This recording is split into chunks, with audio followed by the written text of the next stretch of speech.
ఒక గిన్నెడు నీళ్లు తీసుకుని వాటిలో ఒక కప్పను వదిలి ఆ నీటిని వేడి చేయడం ప్రారంభిస్తే నీరు నెమ్మదిగా వేడెక్కుతూ ఉంటుంది. మొదట గోరువెచ్చగా, తర్వాత మరికాస్త వేడిగా, ఇంకాస్త వేడిగా నీరు మరుగుతూ ఉన్నప్పుడు కప్ప వేడిని తట్టుకుంటూ సర్దుబాటు చేసుకుంటూ నీళ్లల్లో ఉంటుంది. నీరు బాగా వేడెక్కి మరగడం ప్రారంభించాక అది బయటికి దూకడానికి ప్రయత్నిస్తే సాధ్యం కాదు. అప్పటికే సగం ఉడికిపోయి బలహీనమైపోతుంది. ఎటూ దూకలెక్క చివరికి చనిపోతుంది.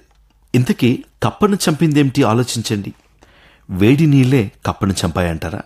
వాస్తవమేమిటంటే సరైన నిర్ణయం తీసుకోవాల్సిన తన అసమర్థతే కప్ప చావడానికి కారణమైంది.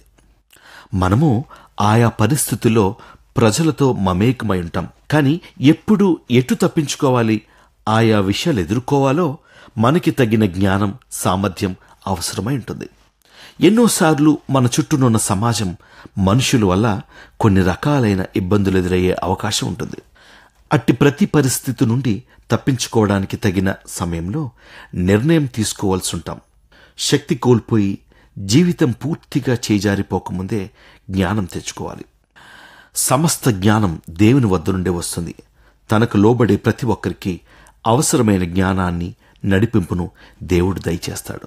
సామెతల గ్రంథం 2వ అధ్యాయం 6.